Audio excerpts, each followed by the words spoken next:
Ajmeri 24 TV. Subscribe now. কয়া রাসূলুল্লাহ, আমি এখনো কাফির, আমি ইসলাম কবুল করি নাই।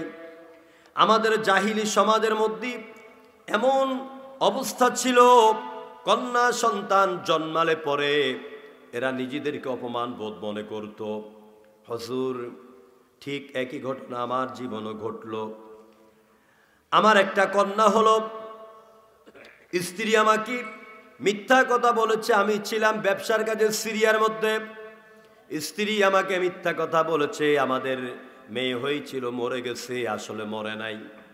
ইতিহাসের মধ্যে লেখা হলো, ওই সাহাবী নবীজিকে বলছেন, আমার স্ত্রী তার বোনের বাড়িতে আমার মেয়েটাকে রেখে রেখে বড় করত, গোপনে গিয়ে দুধ পান করে আসতো। এইভাবে করে মেয়ের বয়স যখন 6 থেকে 7 বছরে উপনীত হয়ে গেল, আজ আমার স্ত্রী মনে করলেন আমার মেয়েটা বড় হয়ে গেল, দেখতে এত সুন্দর লাগে না, দুষ্ণুদুষ চেহারা, নিশ্চয় স্বামী আজকে আর তাকে মারবে না। স্বামী ব্যবসা থেকে বাড়ি ফিরে এলো, মা মেয়েকে সুন্দর করে সাজাইয়া হাতের মধ্যে ফল টল দিয়ে বাবার কাছে পাঠালো, ইনি তোমার বাবা, তোমার বাবার জন্য তুমি খাবার নিয়ে যাও। সাহাবী বলছে, হুজুর মেয়েটা খাবার নিয়ে এলো। জিজ্ঞেস করলো মেয়েটাকে, স্ত্রী সব কথা খুলে বলল। আর আমিও মেয়েটাকে দেখে এত মায়া লাগলো, বুকের সাথে আমি জড়াইয়া নিলাম। কয়েকদিন চলে যায়, মেয়ে আমার সাথে রাস্তাঘাটে চলাফেরা করে, আব্বু আব্বু বলে আমাকে জড়াইয়া ধরে। কিন্তু আরবের জাহিলি সমাজ, দোকানের মধ্যে আলোচনা হয়, আমি মেয়ের বাবা, আমাকে সবাই নিন্দা করে, টিটকারি বটকারি করে। আজকে আমার মাথার ভেতরেই আগের জেহালতের যুগের পোকাগুলি গিজ গিজ করে কামড়ানো শুরু করে দিল। আমি আজকে সিদ্ধান্ত নিলাম, আমার মেয়েটাকে আমি মেরে ফেলবো। ইয়া রাসূলুল্লাহ, এই কথা ভেবে আমি ঘরে গেলাম, বউকে মিথ্যা কথা বললাম, আমার মেয়েটাকে সাজিয়ে দাও, ওকে নিয়ে আমি বেড়াতে যাব। আমার স্ত্রী সুন্দর করে মেয়েটাকে সাজায় দিল, আর আমি আর ভেতর নিলাম, কিছু শাবল নিলাম, অস্ত্র নিলাম, মেয়েটাকে নিয়ে আমি হাঁটতেছি। মেয়ে আমার একবার আগে চলে যায়, আবার পেছনে চলে যায়। আমার গায়ে যখন বালি পড়ে, মেয়েটা এসে বালিগুলি ঝেড়ে দিয়ে বলে, আব্বু তোমার গায়ে বালি পড়েছে। হুজুর, মেয়েটাকে এভাবে করতে করতে আমি মক্কার এক কোনো মরু প্রান্তরে আমি নিয়ে গেলাম। মানুষ নাই, জন নাই, পাখির কোনো কিচিরি মিচিরি নাই, কোনো আওয়াজ নাই। এমন জায়গা গিয়ে আমি যখন বালি গর্ত করতেছিলাম, গায়ের মধ্যে যতবার বালি পড়ে, মেয়েটা এসে বালিগুলি আমার ঝেড়ে দেয়। এক পর্যায়ে কবরটা খোঁড়া হয়ে গেল, গর্ত খোঁড়া হয়ে গেল। আমি জামার ভিতর থেকে রশি বের করে মেয়েটাকে বাঁধতে লাগলাম। মেয়ে আমার চিৎকার করে বলে, আব্বু আমাকে বাঁধো কেন, আমি কি অন্যায় করেছি? আমি বললাম, আমাদের সমাজে মেয়ে হওয়াটা হলো, এটা বড় অপমানজনক। আজকে আমি তোমাকে এখানে কবরের নিচে গেঁথে ফেলবো, তোমাকে মেরে ফেলবো। মেয়েটা বলে, বাবা গো, সবে মাত্র তোমাকে কয়েকদিন দেখলাম, আমি তোমার কন্যা লাগি, আমার কারণে যদি সমাজে তোমার মাথা নিচু হয়ে যায়, তোমার পায়ে পড়ি, তুমি আমাকে ছেড়ে দাও, জানে মেরো না, আমাকে ছেড়ে দাও। আমার চোখের দৃষ্টি যত দূর যায় আমি তত দূর চলে যাব, কোনোদিন তোমার সামনে এসে বাবা বলে ডাক দেব না। আমার বাবারা, ভাইয়েরা, আমার মা বোনেরা, ওই মেয়েটিকে, লোকটি বলতেছে, হুজুর আমি ক্ষমা করলাম না, আমি বড় পাষণ্ড হয়ে গেলাম। মেয়েটার হাত পাও বেঁধে ওই গর্তের মধ্যে মেয়েটাকে আমি নিক্ষেপ করে দিলাম। মেয়েটা কবরের মধ্যে পড়ে আব্বা আব্বা বলে চিৎকার শুরু করে দিল। আমি আর তার ডাক সহ্য করতে না পেরে বড় পাথর মাথার মধ্যে করে তার বুকের মধ্যে যখন নিক্ষেপ করলাম, মেয়েটার কচি বুক ফেটে রক্ত পিঙ্কি মেরে এসেছে, আর জীবনের শেষ ডাক দিয়েছে আব্বা। হুজুর, এভাবে আমাদের সমাজ চলছিল। এখন আমি কি করতে পারি? আমার কি এগুলো মাফ হবে? আল্লাহ নবী বলতেন, সাহাবী যেই ঘটনা শোনালে চোখের পানি ধরে রাখতে পারলাম না, মানুষ বুঝি এতটা জালিম হতে পারে। ও সাহাবী, তুমি কি ঈমান আনতে চাও নাকি? দেখেন বিশ্বনবীর দাওয়াত কত সুন্দর। ইসলাম কখনো জোর করে কাউকে মসজিদে ঢুকায় না, ঠিক কিনা বলেন? ইসলাম কারো মন্দির ভাঙ্গে না, ইসলাম কারো মূর্তিতে আগুন দেয় না, ইসলাম কোনো দেবতাকে গালি দেয় না, ইসলাম কোনো হিন্দুকে জোর করে ইসলাম কবুল করাতে বাধ্য করে না। হুজুর বলছেন, তুমি কি ইসলাম কবুল করতে রাজি আছো নাকি? সাহাবী ঘটনা বলছেন আর কাঁদছেন, বলছেন, ইয়া রাসূলুল্লাহ, ইসলাম কবুল করলে আমার গুনাহ মাফ হবে নাকি? হুজুর বলছেন, হ্যাঁ, তোমার সব গুনাহ মাফ হয়ে যাবে। এবার আল্লাহ নবী পড়ায় দিলেন, পড়লা ইলাহা ইল্লাল্লাহু মুহাম্মাদুর রাসূলুল্লাহ সাল্লাল্লাহু। সাহাবী ইসলাম কবুল করলেন। আমার প্রিয় বন্ধুগণ, দেখুন, যেইখানে নারীদেরকে জীবন্ত কবর দেওয়া হতো, নারীদেরকে ভোগের পণ্য মনে করা হতো, জীবন্ত নারীদেরকে হত্যা করা হতো, ওই জায়গার মধ্যে ইসলাম নারীকে কি মর্যাদা দিল! আল্লাহ নবীর কাছেই এক সাহাবী এলেন, আল আদাবুল মুফরাদ নামক কিতাবে হাদিস এসেছে। হযরত আবু হুরায়রা হলেন হাদিসের রাবী। তিনি বলছেন, সে ইয়া রাসূলুল্লাহ, আমি খেদমত করব কার? হুজুর বলছেন, তোমার মায়ের। তারপরে কার? তোমার মায়ের। তারপরে কার? তোমার মায়ের। বুখারীতে 3 বার এসেছে। আল আদাবুল মুফরাদ নামক কিতাবে হাদিসের মধ্যে বাবার মায়ের কথা 4 বার এসেছে। 5ম বার এসেছে বাবার কথা। সুবহানাল্লাহ। যেখানে নারীদেরকে গর্তে ঢুকায় দিত, সেখানে ইসলাম নারীদেরকে এনে রানীর সিংহাসনে বসায় দিলেন। ইসলাম নারীকে মর্যাদা দিয়েছে। তাই বলি, বাংলাদেশের সংসদে যদি কোরআন চলে যায়, আমার মায়েরা, বোনেরা, অনেকেই বলে যে আপনাদেরকে জোর করে বোরকা পরানো হবে। আমরা বলি না, জোর করে বোরকা পরানো লাগবে না। এই দেশের মায়েরা, বোনেরা কোরআনের পরিবেশ দেখে তার ওই রকম হবে। যেমন এই সমাজে, এই মাহফিলে সবাই জামা কাপড় পরে এসেছে। এখানে যদি কেউ উলঙ্গ হয়ে আসে, সবাই তারে কি বলবেন? পাগল বলবেন। কি বলবেন? পাগল বলবেন। ঠিক যখন কোরআনের সমাজ কায়েম হয়ে যাবে, সব নারীরা বোরকা গায়ে দিবে, মাথায় ওড়না দিবে, বুকে জিলবাব টেনে দিবে, তখন একজন মহিলা নিজেকে উলঙ্গ চলা মনে করা মানে নিজেকে পাগল মনে করবে। আমরা জোর করে বোরকা গায়ে দেওয়াতে হবে না। প্রিয় বন্ধুগণ, এই জন্য কোরআন এসেছে এই পৃথিবীতে নারীদের অধিকার প্রতিষ্ঠার জন্য, শ্রমিকের অধিকার প্রতিষ্ঠার জন্য, দিন মজদুরের হক আদায় করার জন্য, একজন মানুষের অধিকার জমিনে প্রতিষ্ঠার জন্য কোরআন এসেছে। কোরআনের আইন নাই বলে আমার দেশে দিনের ভোট রাত্রে হয়েছে। কোরআনের আইন যদি প্রতিষ্ঠিত হয়, হিন্দু, খ্রিস্টান, বৌদ্ধ, পারসিক, জারদাস সবাই তাদের অধিকার ফিরে পাবে। এই যুবকের উঠো কই? আমার ভাইয়েরা, আমি তো এখনো তাফসিরে ঢুকি নেই, জানি না আপনাদের ধৈর্য হবে কিনা। কোরআন নিয়ে অনেক কথা বলা আছে, আমি শুধু কোরআন সম্পর্কে একটু ধারণা দিব আপনাদেরকে। কষ্ট হবে আপনাদের? উঠা বসা করবেন না। কোরআনের পরিচয় দিই। কোরআনকে সবাই চিনেন তো? কোরআনের নাম কয়টা বলেন তো? জানেন না? এই কোরআনের নাম একটা নয়, দুইটা নয়, 5টা নয়। অনেক আলেম ওলামা আছেন। আল ইতকান নামক কিতাব আছে, আল্লামা জালালউদ্দিন সিয়ুতি লিখেছেন। আল ইতকান নামক কিতাবের ভিতরে কোরআনের নাম এসেছে 56টা নাম। কয়টা নাম? কয়টা নাম? 56টা নাম। কোরআনের এক নাম কোরআন, কোরআনের এক নাম নূর, কোরআনের এক নাম হুদা, কোরআনের এক নাম শিফা, কোরআনের এক নাম বাইয়িনাত, কোরআনের এক নাম বুরহান, কোরআনের এক নাম জিকির, কোরআনের এক নাম ফুরকান। সুবহানাল্লাহ কইতেন না?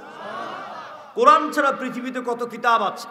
ত্রিপিটক, বেদ, বাইবেল, জিন্দাবেস্তা, উপনিষদ, মহাভারত, রামায়ণ, ভগবত, গীতা, ঋগ্বেদ, অথর্বেদ, চতুর্বেদ, আছে না এগুলি? কোনো কিতাবের এত একাধিক নাম নাই। আবার কোরআন শুনতে যতটা মজা লাগে, যতটা ভালো লাগে, পৃথিবীর অন্য কোনো ধর্মীয় কিতাব শুনতে পড়তে আর এত মজা লাগে না। এই যে আপনারা আমার সামনে বসে আছেন, এটা আমি জাবিরির আকর্ষণে নয়, আল্লাহর কসম করে বলি কোরআনের আকর্ষণে বসে আছে। চিল্লা বলেন ঠিক কিনা? কোরআনে কারিমে আল্লাহ পাক বলেন, ইন্নামাল মুমিনুনাল্লাযীনা ইযা যুকিরাল্লাহু ওয়াজিলাত قلوبهم وإذا تليت عليهم আয়াতুহু যাদাতুহুম ঈমানা। মুমিনদের সামনে যখন আল্লাহর নাম উচ্চারণ করা হয়, আল্লাহর কথা আলোচনা করা হয়, আল্লাহর জিকির করা হয়, তখন তাদের অন্তরের মধ্যেই একটা সাগরের ঢেউয়ের মতন ঢেউ খেলে যায়। আর এদের সামনে যখন কোরআন পড়া হয়, তখন তাদের ঈমান যদি থাকে 10 ডিগ্রি, আল্লাহ বাড়ায় দেন 100 ডিগ্রি। প্রশ্ন হচ্ছে, এই কোরআন মানলে কি হবে, আর যারা কোরআন মানে না তাদের কি হবে? এই দুইটার জবাব দিয়ে আমি তাফসিরে ঢুকবো ইনশাআল্লাহ। আল্লাহ পাক বলেন, আমি যে কিতাব দিলাম, যে কোরআন দিলাম, দুনিয়ার মানুষ কান খুলে শোনো। যদি তোমরা কোরআন ফলো করতে পারো, কোরআন অনুসরণ করতে পারো, কোরআন দিয়ে জীবন গঠন করতে পারো, যদি তোমরা কোরআনকে বাংলাদেশ নয় সারা দুনিয়ার সকল সংসদের মধ্যে কোরআনকে পাঠাইয়া দিতে পারো, তাহলে কি হবে শুনো। فمن تبع هداي فلا خوف عليهم ولا هم يحزنون।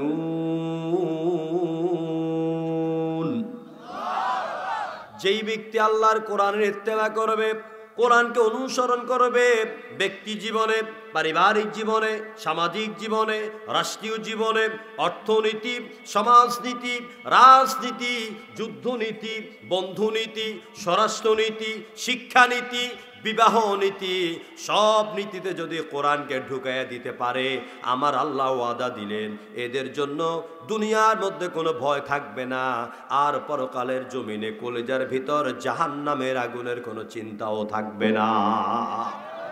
আর জোরে কোন সুবহানাল্লাহ, জোরে কোন সুবহানাল্লাহ। সুবহানাল্লাহ একবার বলে নাকি কয়টা? আজকে সব ভুল ভাঙাই দিয়ে দেব আপনাদের। ওয়াজ তো অনেক শুনেছেন আজীবন, ছোট্ট ছোট্ট কথাগুলি শুনবেন। যেই কোরআনের কথা বলতেছিলাম, এই কোরআন তেলাওয়াত করলে, এই কোরআনের কাছে আসলে, কোরআন পড়লে কি সওয়াব হয়, রাহমাতুল লিল আলামিন কি সুন্দর করে বলে দিলেন। ক্বালান নবী সাল্লাল্লাহু আলাইহি ওয়াসাল্লাম, মান ক্বারাআ হারফাম মিন কিতাবিল্লাহি তাআলা ফালাহু আশার। যেই ব্যক্তি কোরআনের উপর ঈমান আনবে, হোক সে নারী হোক সে পুরুষ, কোরআনের উপর ঈমান আনার পরে আল্লাহর কোরআন থেকে যদি একটা হরফ পড়ে, যেমন আলিফ, যেমন বা, যেমন তা, এইরকম একটা হরফ যদি পড়ে, কমপক্ষে আল্লাহ পাক আমল নামার মধ্যে 10 করে নেকি লিখে দেয়। এই যে আপনারা সুবহানাল্লাহ বলছেন, সুবহান লিখতে কয় অক্ষর বলছেন কোনোদিন? না, সুবহান লিখতে 5 অক্ষর। কয় অক্ষর? সিন, বা, হা, আলিফ, নুন, 5 অক্ষর। আল্লাহ লিখতে 4 অক্ষর, 5 এ 4 9 অক্ষর। একবার যখন বলছেন সুবহানাল্লাহ, রাসূলের হাদিস অনুযায়ী আপনার আমল নামা একসাথে লেখা হয়ে যাচ্ছে কমপক্ষে 90 নেকি। ঠিক না? 9 10 90 নেকি। এই জন্য উঠতে বসতে জিকির হবে কার? আরো জোরে কোনো জিকির হবে কার? আল্লাহ আল্লাহ জিকির কর, রহমতে তোর জীবন ভর। আল্লাহ আল্লাহ জিকির কর, রহমতে তোর জীবন ভর। যতবার বলবেন আল্লাহ, যতবার বলবেন সুবহানাল্লাহ, আলহামদুলিল্লাহ, আল্লাহু আকবার, নেকির চাকা ঘুরতে থাকবে। আল্লাহু আকবার। সবাই একটু জিকির করেন, লা ইলাহা ইল্লাল্লাহ, জোরে লা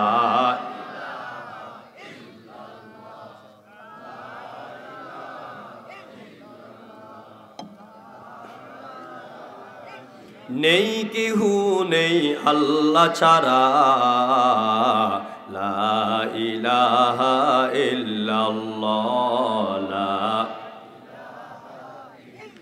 পাখির গানে গানে, হাওয়ার তানে তানে, ওই নামেরই পাই মহিমা, ওই নামেরই পাই মহিমা, হলে আপন হারালা ইলাহা ইল্লাল্লাহ।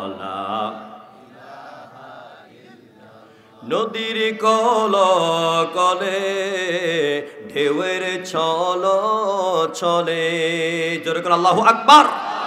নদীর কল কলে ঢেউয়ের ছল ছলে, ওই নামেরই গান শুনে মন, ওই নামেরই গান শুনে মন, দেয় যে নীরব সারা, লা ইলাহা ইল্লাল্লাহ,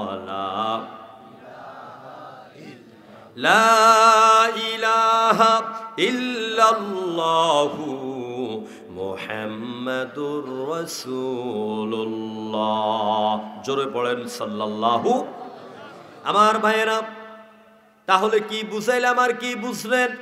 কোরআন যদি আমরা আমাদের জীবনে মানতে পারি, কোরআনের সমাজ গড়তে পারি, কোরআনের রাষ্ট্র গড়তে পারি, কোরআনকে যদি আমরা সিদ্ধান্ত নিয়ে আগামী দিনে সংসদে পাঠাইতে পারি, এই বাংলাদেশের নারীরা এই ভেড়ামারার জমিন থেকে রাতের বেলা একা একা কুষ্টিয়া শহরে যাবে। আল্লাহর কসম করে বলে গেলাম, এমন কোনো মায়ের ছেলে নাই যে সুন্দরী মেয়ের দিকে একবার চোখ তুলে তাকাইতে পারে। কোরআন যদি বাংলাদেশের সংসদে চলে যায়, তাহলে মদের বিল পাস হবে না, বরং যারা মদ বিক্রি করবে, আমদানি করবে, সাপ্লাই করবে, তাদেরকে হত্যার হুকুম দেওয়া হবে। ঠিক কিনা বলো? আমার ভাইয়েরা, এই সমাজে যদি কোরআনের আইন চালু হয়ে যায়, ক্ষমতার মধ্যে গিয়া টেন্ডারবাজি করতে পারবা না, সাদাবাজি করতে পারবা না, লুটতরাজ করতে পারবা না, ব্যবসার নামে সিন্ডিকেট করা যাবে না। যে জালিমদেরকে আমরা 5 আগস্ট এসব অত্যাচারের কারণে উৎখাত করেছি, আগামী দিনে কেউ যদি এরকম স্বপ্ন দেখে, তাদের পরিণত ঠিক ওই রকম হবে। আমার ভাইয়েরা, সুতরাং কোরআন মানলে লাভ না ক্ষতি? বুঝাইতে পারছি আমি? এবার আসেন, কোরআন মানে আরো কি লাভ। আমার কুষ্টিয়ার বেড়ামারার যুবক ভাইদেরকে অনুরোধ করব, আমার চাইতে অনেক জ্ঞানী আপনি, অনেক ভাষা জানেন, অনেক ভালো বুদ্ধি আছে। কুষ্টিয়ার জমিনে বড় বড় শিক্ষাবিদ আছে, জোরগণ ঠিক কিনা?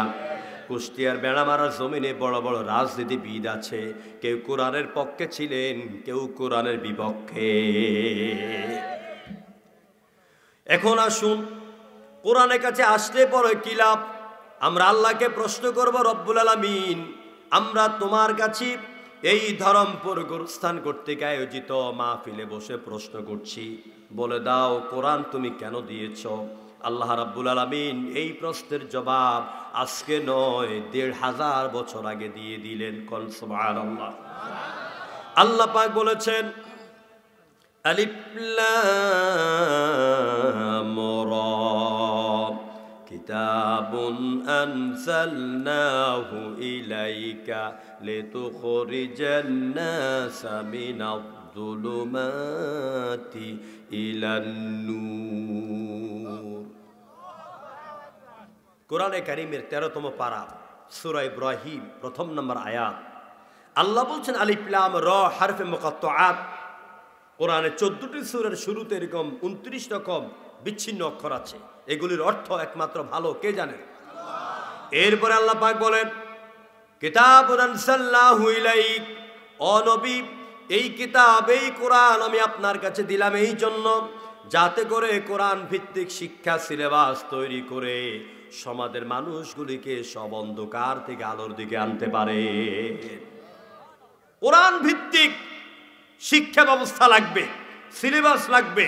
কোরআন এবং হাদিসের আলোকে সিলেবাস তৈরি করার জন্য ওই রকম ইসলামিক সেন্টিমেন্টের লোক দিয়া শিক্ষা কমিশন গঠন করতে হবে। বিগত দিনে শিক্ষা কমিশন গঠন করেছে যারা নাস্তিক, যারা মুরতাদ, যারা আল্লাহরে চেনে না, যারা আল্লাহকে সেজদা দেয় না। যে টাকলু বলেছে বাংলাদেশের সংসদে সংবিধানে বিসমিল্লাহ থাকবে না, আল্লাহ বলছে তোরে সংসদে আমি রাখবো না। চিল্লাই গো ঠিক কিনা? আল্লাহ ওরে সংসদে রাখেন। এখন অস্তিত্ব আছে? বউ থেকে বিচ্ছিন্ন, মেয়ের থেকে বিচ্ছিন্ন, রাজনীতি থেকে বিচ্ছিন্ন, আল্লাহ তাদেরকে বিচ্ছিন্ন করে দিয়েছেন। সুতরাং কোরআন ভিত্তিক শিক্ষা সিলেবাস না হলে যতই দল পাল্টায়, যতই হেলিকপ্টার দিয়ে তাড়াইয়া দেয়, দেশের অবস্থা পরিবর্তন হবে না। এজন্য কোরআন ভিত্তিক সিলেবাস লাগবে। আমাদেরকে আজীবন পড়াইছি কি জানি, আগডুম বাগডুম গোড়াডুম সাজে ঢাক ঢোল জাঁজর বাজে, কি শিক্ষা এটা? এরপরে শিখাইল হাট্টিমা টিম টিম, তাদের খেলা দুটো শিং, তারা মাঠে পাড়ে ডিম, তারা করে টিম টিম। যেই প্রাণীর মাথার মধ্যে শিং আছে, বিশ্বাস রাখুন ওই প্রাণীর জীবনও ডিম পাড়ে না। গরু ডিম পাড়েনি, পাড়ে না। দেখেন আমাদেরকে শিখেছে মিথ্যা কথা, তারা মাঠে পাড়ে ডিম, তাদের খেলা দুটো শিং, ও তো মিথ্যা কথা শিখানো হয়েছে। এরপরে শিখানো হলো কি, খোকন খোকন ডাক পাড়ি, আইরে খোকন খোকন খোকন কার বাড়ি, আইরে খোকন ঘরে আয় দুধ মাখাবার কাকে গায়। কি ফালতু কথা! যদি ছন্দটা, যদি ছড়াটা, যদি কবিতাটা এমন হতো, খোকন খোকন ডাক পাড়ি, আইরে খোকন কোরআন পড়ি, কোরআন পড়ে সুন্দর একটা জীবন গড়ি, ভালো হতো না? ভালো হইতো কি না? মাকে ছেলে বলতো মা কোরআন কি, মা বুঝাইতো বাবা এটা আমাদের জীবন গ্রন্থ, জীবন বিধান, এটা আল্লাহর কালাম, এই কোরআন পড়তে হবে, কোরআন জানতে হবে, কোরআনের আলোকে জীবন আর সমাজ রাষ্ট্র গড়তে হবে। যেই ছেলের, যে মেয়ের কলিজার ভিতরে এই কোরআনের নাম, কোরআনের শিক্ষা ছোট্ট গেলে ঢুকাই দিবে, এই ছেলের এমপি হওয়ার পরে, মন্ত্রী হওয়ার পরে, বড় নেতা হওয়ার পরে শাহবাগে গিয়া আল্লামা সাঈদীর মৃত্যু কামনা করবে না। চিল্লায় বলো ঠিক কিনা? কোরআনের শিক্ষা মানুষকে আলোকিত করে, মানুষকে পথ দেখায়। দেখুন কেমনে পথ দেখায়। ওমর মস্ত বড় কাফের, মক্কার বড় টেরর, বড় সন্ত্রাসী। এই ইতিহাসটা বলে তাফসীর শুরু করবো, অল্প একটু করে মুনাজাত দিয়ে দিব, কষ্ট হবে না তো আপনাদের? এখন বাজে 11:15, 12টা পর্যন্ত থাকতে রাজি আছেন ইনশাআল্লাহ? আল্লাহ তৌফিক দেখ, জোরে করে আমিন। ওমর মস্ত বড় কাফির, তো তিনি আজকে মনে মনে ভাবলেন আমি গিয়া মুহাম্মদের উপর অত্যাচার করব, মুহাম্মদকে আমি গালিগালাজ করব। নাউজুবিল্লাহ কইবেন না? আমার যুবক ভাইয়েরা, বোনেরা, কান লাগাইয়া শুনেন, আমি আপনাদেরকে সিরাতে সরওয়ারে আলমের 3য় খণ্ড থেকে, আল বিদায়া ওয়ান নিহায়ার 7ম খণ্ড থেকে কথা শোনাচ্ছি। ওমর চলে গেলেন গিয়া কাবা শরীফের এক পাশে দাঁড়িয়ে রইলেন লুকাইয়া। মুহাম্মদ যখনই আসবে মুহাম্মদের উপর আমি অত্যাচার করব, এই কথা ভেবে তিনি দাঁড়িয়ে রইলেন। আর আল্লাহ রাসূল একটু পরে এসেই আল্লাহু আকবার বলে কাবার সামনে নামাজ শুরু করে দিলেন। তো ওমর মনে মনে ভাবলেন যে মুহাম্মদের কাজ করুক, এরপর আমি আমার কাজ শুরু করব। নামাজ অবস্থাতে করা যায় না, ওর কাজ শেষ করুক। এখন ওমর দাঁড়ায় দাঁড়ায় শুনতেছে রাসূলুল্লাহ নামাজের ভিতরে কি যেন মধুর, কি যেন পড়ে, এত মজা লাগে, এত মধুর লাগে, এত আচমকা কথা। ওমর মনে মনে ভাবে জীবনে এইরকম কথা তো শুনি নাই, মনে হয় মুহাম্মদকে কোনো জেনে শিখাইয়ে দিচ্ছে। কে শিখাচ্ছে? জেনে শিখাচ্ছে। এটা কার ধারণা? ওমরের ধারণা। বলেন কার ধারণা? হুজুরদেরকে দাওয়াত দিবেন, হুজুররাই শুধু বকবক করে যাবে, তাহলে আপনাদের হৃদয়ে কথা ঢুকবে না। ওয়াজ বুঝতে হবে, জানতে হবে, আগামীকালকে আরেকজনকে এই কথাগুলো দাওয়াত দিতে হবে, নিজে বাস্তব জীবনে আমল করতে হবে, তাহলে তাফসীর মাহফিল সার্থক হবে। আমার ভাইয়েরা, ওমর মনে মনে ভাবতেছি কথাগুলি, এমন সময় আল্লাহ পাক বিশ্ব নবীর জবান দিয়া বের কথা করাচ্ছেন। কি আশ্চর্য কথা! বাণী হলো আল্লাহর, আনতেছেন জিব্রাইল, আর তেলাওয়াত করছেন যার উপরে কোরআন নাজিল হচ্ছে তিনি। কি তেলাওয়াত! ওমরকে চুম্বকের মতো আকর্ষণ করছে। যুবক ভাইরা, কোরআনের কাছে আসলে, কোরআন শুনলেই তুমি বুঝবা কোরআনটা কি। কিন্তু দূরে থেকে অনেক বিরোধিতা করা যায়, কোরআনের কাছে আসলে তোমার বিরোধিতা থাকবে না। ওমর কাছে চলে এলেন। আল্লাহ নবী নামাজের ভিতরে তাৎক্ষণিকভাবে তেলাওয়াত করলেন, ইন্নাহু লাকাউলু রাসূলিন কারীম। এটি এক সম্মানিত দূতের আনিত কালাম। মনে মনে ভাবো জেনের কথা না, এটা জেনের কথা না। ওমর এবার মনে মনে ভাবে আশ্চর্য কথা, জেনের কথা না হলে মুহাম্মদ এই যে মিলে মিলাইয়া পড়ে, একটা আয়াতের সাথে আরেকটা আয়াতের অপূর্ব মিল। যেমন ইন্না আ'তাইনাকাল কাউসার, পড়েন সবাই, ইন্না আ'তাইনাকাল কাউসার ফাসাল্লি লিরাব্বিকা ওয়ানহার ইন্না শানিআকা হুয়াল আবতার। মিল আছে নাকি নাই? মিল আছে না? তো মোহাম্মদ কবি হইল কবে? ওমর মনে মনে ভাবছেন, মোহাম্মদ কবি হইল কবে? স্কুলে যায় নাই, কলেজে যায় নাই, বিশ্ববিদ্যালয়ে পড়ে নাই, কবি হইল কবে? এমন সময় আল্লাহর নবী নামাজের ভিতরে আরেকটা আয়াত তেলাওয়াত করে ওমরের মনের ভিতরে জেগে উঠা দ্বিতীয় প্রশ্নের জবাব দিয়া বলছেন, ওয়ামা হুয়া বিকাউলি শাইরিন কলিলাম মা তুমিনুন। না, এটা কোনো শায়েরের কথা নয়, এটা কোনো কবির কথা নয়, কবির কোনো রচিত কাব্যগ্রন্থ নয়। কারণ অধিকাংশ কবিরা পাগল। অধিকাংশ কবিরা কি? পাগল। এরা স্বপ্নের রাজ্যে উড়ে বেড়ায়। যেমন কবি নজরুল তার প্রেমিকাকে লক্ষ্য করে কবিতা লিখেছেন, যদি পারিতাম আকাশের তারকা এনে তোমার খোপার মধ্যে ফুল বানাইয়া বসাইয়া দিতাম। আকাশের তারকা জীবনে লাগলেও পাবে না, বসাইতেও পারবে না। এটা হলো কাল্পনিক কথা। তো কোরআন কি কাল্পনিক কথা নাকি? কোরআন কি? কোরআন লোকেরা বলে ধর্মীয় কিতাব। না, কোরআন ধর্মীয় কিতাব নয়। কোরআন হচ্ছে বিশ্ব মানবতার জন্য আইনের কিতাব, সংবিধান, জীবন বিধান। আমার বন্ধুগণ, এটা কবির কথা নয়। আল্লাহ পাক বলেন, ওমা আল্লামনাহু শি'রা, ও নবী আমি আপনাকে কবিতা শিক্ষা দেই নাই। এটা কবির কথা না। এবার ওমর আরো বিপদে পড়ে গেল। আশ্চর্য কথা, জেনের কথাও না, কবির কথাও না। তাহলে আমি আবার মনে মনে যা ভাবি, মুহাম্মদ আমার মনের খবরগুলি লুকোচুরি করে কেমনে জেনে ফেলে? মনে হয় মুহাম্মদ কোনো কাহেন বা কোনো জাদুকর হয়ে গেছে। জোরে কর নাউজুবিল্লাহ। ঠিক এই প্রশ্নটা ওমরের মনে আসার সাথে সাথে আল্লাহর নবী কোরআনে কারীমের আরেকটি আয়াত তেলাওয়াত করে ওমরের মনের লুকায়িত তৃতীয় প্রশ্নের জবাব দিয়ে দিলেন এইভাবে, ওয়ালা বিকাউলি কাহিনিন কলিলাম মা তাযাক্কারুন। না, এটা কোনো কাহিনীর কথা নয়, কোনো জাদুকরের কথা নয়। তো এইভাবে যখন ওমর প্রশ্নের মধ্যে ঘুরপাক খাচ্ছে, এবার ওমর মনে মনে আবার ভাবছে, তাহলে ব্যাপারটা কি? মোহাম্মদ যা পড়তেছে এগুলি কি পড়ে? এই কির জবাবটাও আল্লাহ পাক বিশ্বনবীর জবান দিয়ে বের করে দিলেন। আল্লাহু আকবার। তানজিলুম মির রাব্বিল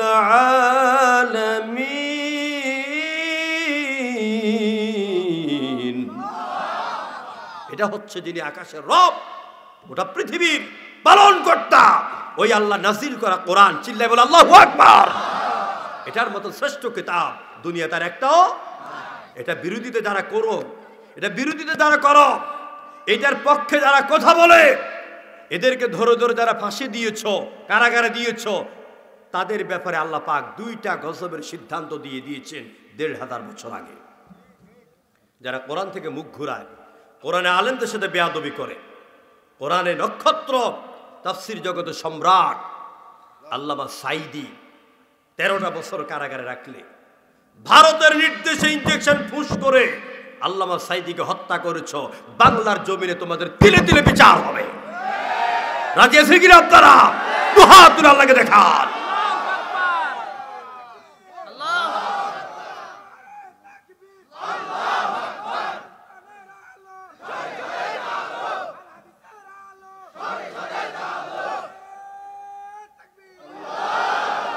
আমার বন্ধুগণ, সংক্ষিপ্ত করে বলে দিই, যারা কোরআনের সাথে বেয়াদবি করেছে এবং করে, কোরআনের মাহফিলে 144 চালু করে, কোরআনের মাহফিল যেন হতে না পারে বিভিন্নভাবে বাধা সৃষ্টি করে, এদের ব্যাপারে সূরা তাহা 16 বলেন, ওয়ামান আ'রাদা আন যিকরি ফাইন্না লাহু মাঈশাতান দানকাও ওয়া নাহশুরুহু ইয়াওমাল কিয়ামাতি আ'মা। ওয়ামান আ'রাদা আন যিকরি, যারা আমার কোরআন থেকে মুখ ঘুরায়, বেয়াদবি করে, এদের জন্য দুনিয়ার শাস্তি হচ্ছে, গজব হচ্ছে ফাইন্না লাহু মাঈশা দনকা। এদের দুনিয়ার হায়াত, রিজিক, থাকার জায়গা, চলার জায়গা, বলার জায়গা, অর্থনীতি, ইজ্জত, সম্মান সবকিছুকে আমি সংকীর্ণ করে দেই। কেমনে করেছেন? এত বড় বঙ্গভবন, ভিতরে ঢুকলাম, গেলাম, কত বড় বঙ্গভবন, কবুতরের বাচ্চা, খাসি, গরু, হাঁস, মুরগি, লাউ গাছ, কত কিছু দিয়ে বাগান সাজাইছে। বাপদাদার দেশ, বাপদাদার বাড়ি, এটা আর কোনোদিন ছাড়া লাগবে না, ঠিক না? সুন্দর করে সাজাইলো, কিন্তু এত বড় বঙ্গভবনের জায়গা হয় নাই। 56,000 বর্গ মাইলের বাংলাদেশে জায়গা হয় নাই। চলে গেল পার্শ্ববর্তী বাংলাদেশের মতন 29টা দেশ দিয়া একটা দেশ নাম ভারত। 1 মাস যাওয়ার পরে বলে গো আউট, আপনি বের হয়ে যান, অন্য রাস্তা খোঁজেন। গেল কাতারে, 5 দিন ছিল। কাতারে গভর্নমেন্ট 5 দিন পরে বলল যে আমার দেশে থাকার মতন কোনো আইন আমি খুঁজে পাই নাই, আপনি চলে যান। চলে গেল আবুধাবিতে। আবুধাবির গভর্নমেন্ট 15 ঘন্টা বিমানে রাইখা আপনি আপনার আগের জায়গায় চলে যান। কোরআন আয়াত মিলান, ফাইন্না লাহু মাঈশা। যারা কোরআনের সাথে বেয়াদবি করে এদের জন্য আল্লাহ পাক গোটা দুনিয়াটাকে একটা ডিমের মতো সংকীর্ণ বানাইয়া দেন। আর কি করেন আল্লাহ পাক? ওয়ানাহশুরুহু ইয়াউমাল কিয়ামাতি আ'মা। আ'মা এসে তাফসীরের সিগা, তাদেরকে অধিকভাবে আল্লাহ পাক অন্ধ বানায় দিবেন কিয়ামতের দিন। এরা চোখে দেখবে না। ওরা বলবে ক্বালা রাব্বি লিমা হাশারতানি আ'মা ওয়া ক্বাদ কুনতু বাসীরা। ও আল্লাহ পাক, দুনিয়াতে চোখে দেখতাম কত ফুল ফল, চাঁদ, সূরজ, তারকা, সুন্দর বউয়ের মুখ সব দেখেছি, আজ কেন অন্ধ? আমার আল্লাহ পাক বলবেন ক্বালা কাযালিকা আতাতকা আয়াতুনা ফানাসিতাহা ওয়া কাযালিকাল ইয়াউমা তুনসা। দুনিয়ার মধ্যে যেইভাবে আমার কোরআনের আলেমদের সাথে বেয়াদবি করেছিলি, যারা কোরআনে দাওয়াত দিত ওদেরকে ধরে ধরে গ্রেফতার করে অপমান করেছিলি, আমার ইসলাম থেকে মুখ ঘুরিয়েছিলি, আজকের হাসরের ময়দানে আমি আল্লাহ পাক তোর মতো নাফরমান থেকে মুখ ঘুরাইয়া নিলাম। ইন্না লিল্লাহি ওয়া ইন্না ইলাইহি রাজিউন। আল্লাহ যদি কিয়ামতের দিন মুখ ঘুরান, আপনার দিকে রহমত নজর দিয়া তাকাবার কেউ আছে? জোরে কোন আছে? কেউ নাই। এই জন্য কোরআন অমান্য করলে এরকম শাস্তি। তো আমি বলতেছিলাম ওমরের কথা। কার কথা? ওমরের কথা। আরেকটু ফিরে যায়, ওমর রাদিয়াল্লাহু তাআলা আনহুর সাথে কোরআনের একটা সম্পর্ক হয়ে গেল। দেখেন, কোরআনের সাথে যদি আপনার জীবনটাকে আপনি লাগাইতে পারেন, কলজে লাগাইতে পারেন, বিবেক লাগাইতে পারেন, জ্ঞানকে কোরআনের কাজে লাগাইতে পারেন, লাভ হবে কি? আল্লাহ রাব্বুল আলামিন হেদায়েত দেওয়ার মালিক। মক্কার জমিনে ঘোষণা হয়ে গেল, যেই ব্যক্তি মুহাম্মদের মাথা কেটে আনতে পারবে, মুহাম্মদকে হত্যা করতে পারবে, জোরে কর নাউজুবিল্লাহ, তাকে 100 উট পুরস্কার দেওয়া হবে। ঘোষণা দিলেন মক্কার নেতা। নাম কি? কি নাম? ও মাশাআল্লাহ, কুষ্টিয়াবাসী শয়তানের চিনেন ভালো কইরা। এরকম বহু শয়তান বাংলাদেশে বিগত 15.5 বছর আমরা দেখছি। যেই ছেলেটা পায়ের ছোট গিরের উপরে প্যান্ট পরে, খোঁচা খোঁচা দাড়ি, শার্ট পরে, কিন্তু 5 ওয়াক্ত নামাজ পড়ে, রাতের বেলা তাহাজ্জুদ পড়ে, কোরআনে দাওয়াত দেয়, জায়গা জায়গায় কোরআনে তালিম দেয়, ওদের নামগুলি তালিকা করে করে থানাতে পৌঁছাইছে, ফোন করছে, ওখানে জঙ্গিবাদী রাস্তা না করে নাই। তো এইরকম কিছু নেতাও ছিল, তখন অনুসারীও ছিল। তো ওমরের নেতা আবু জাহেল বলছে, যাও, মুহাম্মদকে হত্যা করে আনতে পারলে 100 উট পুরস্কার দিব। ওমর কোমরে খুব থেকে তরবারি বের করলেন, ঘোড়ার উপরে উঠলেন, ঘোড়া দাবড়িয়ে চলাচ্ছেন, আর মক্কার অলিগলি মুহাম্মদের অনুসন্ধানে আছেন। মুহাম্মদকে হত্যা করতে পারলে 100 উট পুরস্কার পাবে। এই লোভে ছুটে চললেন। খবর পেতে পেতে শুনলেন মক্কার পাহাড়ের গুহার ভিতরে আল্লাহ নবী সাহাবায়ে কেরামকে কোরআন শিখাচ্ছেন। চলে গেলেন, গুহার মুখে দাঁড়িয়েছিলেন একজন সাহাবী, পাহারা দিচ্ছেন। এমন সময় বিশ্বনবীর ওই সাহাবী দৌড় দিয়ে ভিতরে গিয়া বলছেন, ইয়া রাসূলুল্লাহ, খাত্তাবের ছেলে ওমর নাঙ্গা তরবারি নিয়া পাগলা ঘোড়া নিয়ে এদিকে আসতেছে, না জানি কোন বিপদ ঘটে যায়। হুজুর আপনি আপনাকে সেভ করেন, দেখেন নেতা কারে কয়, তোমরাও সাতামাতা নেতা, আর আমার মুহাম্মদ রাসূলুল্লাহও নেতা। নেতা কারে কয়? নেতা বলছেন, সাহাবী তোমরা ভিতরে চলে যাও, নিজেদেরকে সেভ করো, কন্ট্রোল করো, সংরক্ষণ করো, আমি মুহাম্মদ রাসূলুল্লাহ আর আল্লাহ একাই ওমরের মোকাবেলা করব। ওমর ঘোড়া থেকে লাফ দিয়ে নামলেন, বীরের মতন চেহারা, ২৬ বছরের টকবগে যুবক, হাতের মধ্যে তরবারি, রোদের ঝিকিমিকিতে আলোতে ঝিকমিকি করছে। হুজুর মোটেও বিচলিত হন নাই, তিনি ভয় পান নাই। ওমরের মাথা থেকে পা পর্যন্ত কয়েকবার তাকাইয়া একটা মুচকি হাসি দিলেন, সুবহানাল্লাহ। ওমর মনে মনে কয়, এটা কি পাগল নাকি? ও তো বুঝতেই পারতেছে আমি ওর হত্যা করার জন্য আসলাম, ও আমার দিকে কি সুন্দর করে হাসতেছে। হযরত ওমর বলেন, জীবনে মুহাম্মদকে অনেকবার দেখেছি, কিন্তু আজকের পাহাড়ের গুহার মুখে উজ্জ্বল রোদের আলোতে মুহাম্মদকে আমি যতটা সুন্দর দেখছি, এতটা সুন্দর কোনোদিন মুহাম্মদকে আমি দেখি নাই। শামাইলে তিরমিজি থেকে ১ ডজন বা ২ ডজন হাদিসের অনুবাদের কথা মাত্র ৩ মিনিটে বলে দিই, কি সুন্দর ছিলেন আমার রাসূল। যেহেতু কথাটা এসেছে, হুজুর আমার কি সুন্দর ছিলেন।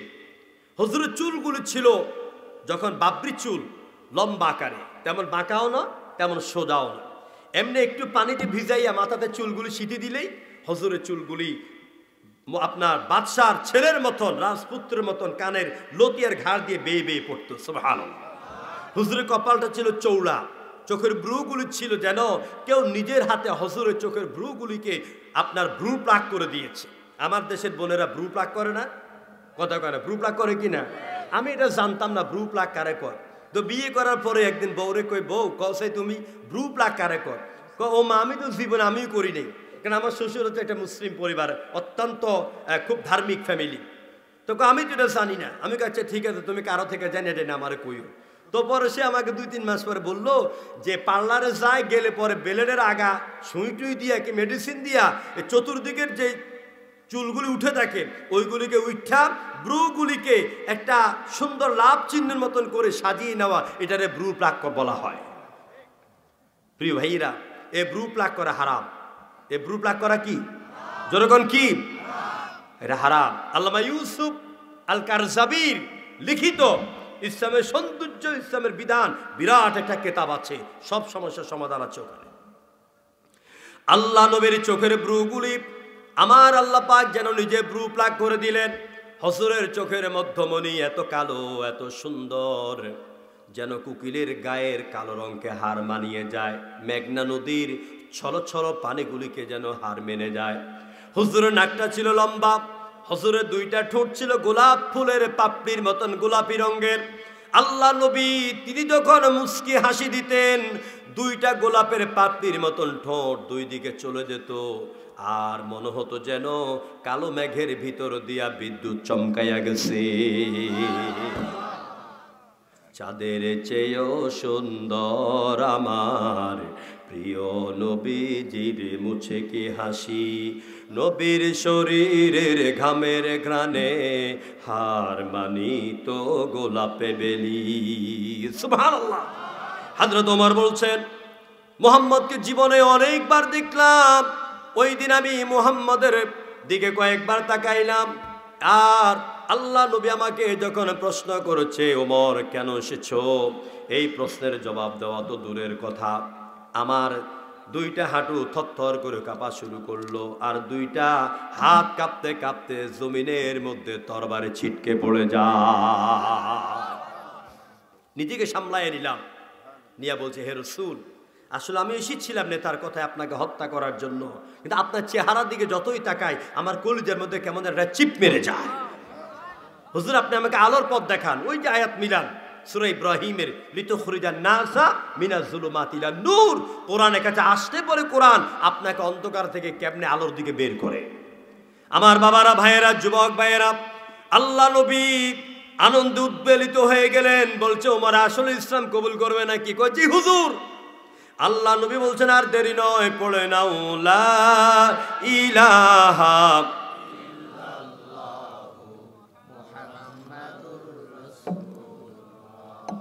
এবার ওমর ইসলাম কবুল করে বাড়ি চলে এলেন। মক্কার দুয়ারে দাঁড়াইয়া তরবারি উঁচু করে বলে, মক্কার কাফিরেরা আমাকে নেতা পাঠাইছে মুহাম্মদকে হত্যা করার জন্য, কিন্তু মুহাম্মদের কল্লা তো আনি নাই, আমার কল্লা মুহাম্মদের পায়ে উৎসর্গ করে দিয়ে এলাম। এখন থেকে কেউ কোরআনের বিরুদ্ধে, ইসলামের বিরুদ্ধে যদি কথা বলো, আমার তরবারে থেকে কেউ রিহাই পাবে না। আল্লাহু আকবার, আল্লাহু আকবার। কোন নদীর পানি কোন নদীতে গড়ায় দেখেন। যুবকদেরকে বলি, এই কোরআনের কাছে আসেন, এই কোরআন এখনো আছে দেখেন।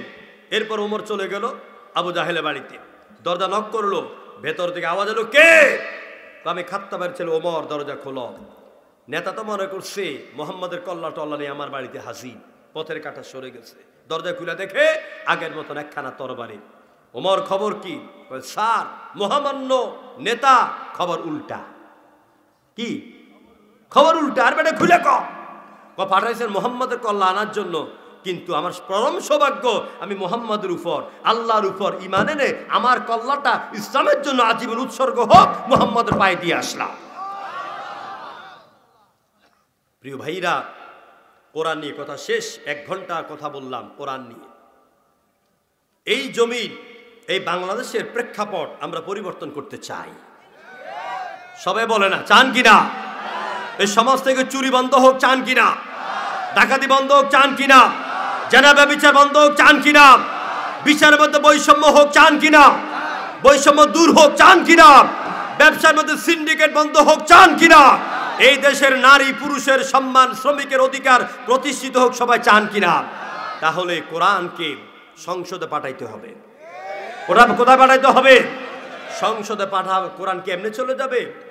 আপনি যখন কোরআন নিয়ে সংসদে যাবেন, প্রতিমধ্যে উল্লুক বাল্লুক তেলাপোকা অনেক দাঁড়িয়ে যাবে। এই জন্য তাদেরকে নাস্তানাবুদ করতে হবে, তাদের বিরুদ্ধে আন্দোলন করতে হবে, সোচ্চার হতে হবে, ওমরের মতন ভূমিকা পালন করা লাগবে। এক কথায় আন্দোলন করা লাগবে। এক কথায় কি করতে হবে? দাও আমায় আবার ওমরে দরাজে দিল, দাও আলীর মতন বীর সেনানি, আলীর মতন বীর সেনানি, জাগাতে নিখিল, দাও খোদা দাও আমায় আবার ওমরে দরাজে দিল। আল্লাহ পাক আমাদেরকে ওমরের মতন দিল দাও, হিম্মত দাও, ঈমান দাও, এ দেশকে পরিবর্তন করার মতন ঈমান দান করে জোর করে আমিন। আসুন আমরা আমার আলোচনার যে শেষ শব্দটি এসেছে ঈমান, এখান নিয়ে আমরা কথা বলা শুরু করি ইনশাআল্লাহ। বিরক্ত হবেন, আবার ভয় পায় না যে হুজুর কত লম্বা আলোচনা জানি করে, ভয় পাওয়ার কারণ নেই। সবাই পড়েন, আউযু বিল্লাহি মিনাশ শাইতানির বিসমিল্লাহির রহমানির রহিম, আল্লাযীনা আমানু ওয়া হাজারু وجاهدوا في سبيل الله بأموالهم وأنفسهم أعظم درجة عند الله وأولئك هم الفائزون آمنت بالله صدق الله العظيم।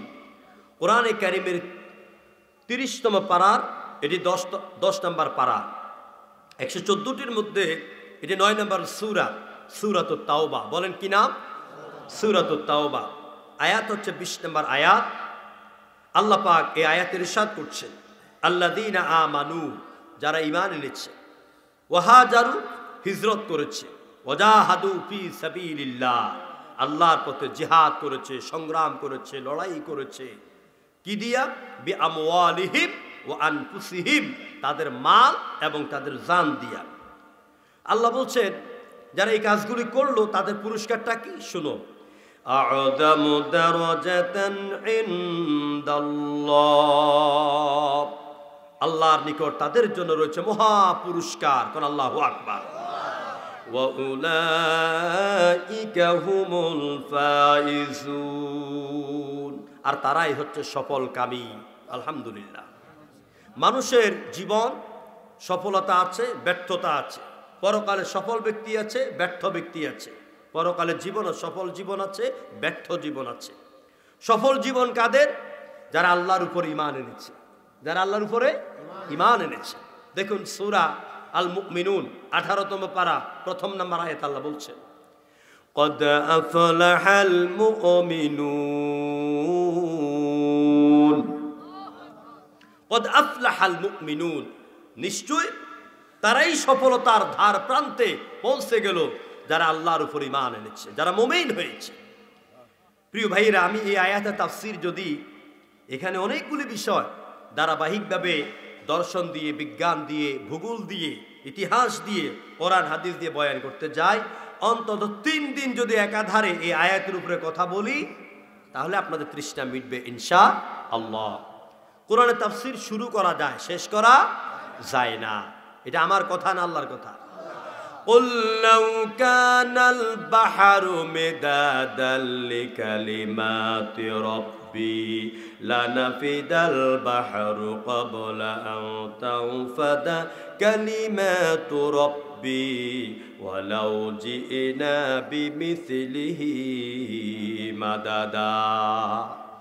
ও নবী, আপনি বলুন, আমার রবের কথাগুলিকে লিখার জন্য, বলার জন্য, ব্যাখ্যার জন্য যদি তামাম পৃথিবীর 7 দরিয়ার পানিগুলিকে কালি বানানো হয়, সেইগুলি শেষ হয়ে যাবে।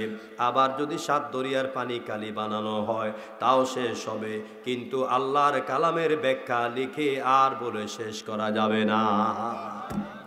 এ হচ্ছে মহাসমুদ্রের নাম কোরআন।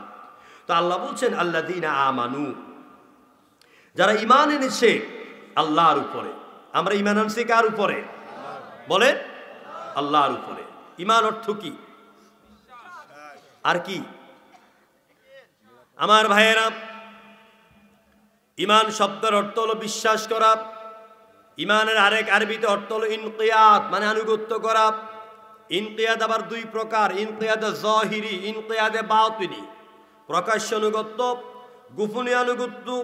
গোপনীয় আনুগত্যের নাম হলো ঈমান, আর প্রকাশ্য আনুগত্যের নাম হলো ইসলাম। তার মানে আপনি যখন মুখ দিয়ে উচ্চারণ করলেন লা ইলাহা ইল্লাল্লাহ মুহাম্মাদুর রাসূলুল্লাহ, তাওহীদের ঘোষণা দিলেন, রিসালাতের ঘোষণা দিলেন। লা ইলাহা ইল্লাল্লাহ বলে আপনি বললেন ইলাহ মানে কি? ইলাহ মানে না, ইলাহ মানে আল্লাহ নয়। ইলাহ মানে লোকেরা মনে করে শুধু উপাস্য, শুধু তাও নয়। ইলাহ শব্দের প্রায় 11টি অর্থ আছে এনসাইক্লোপিডিয়া ব্রিটানিকার ভিতরে। কোরআনের বিভিন্ন আয়াতে ইলাহ শব্দের অর্থ হচ্ছে ইলাহ মানে আইনদাতা, ইলাহ মানে জীবনদাতা, মরণদাতা, ইলাহ মানে রিজিকদাতা, ইলাহ মানে আশ্রয়দাতা, ইলাহ মানে হুকুমদাতা, ইলাহ মানে হলো সার্বভৌমত্বের মালিক। ঠিক কিনা বলেন? এবার অর্থগুলি মিলান।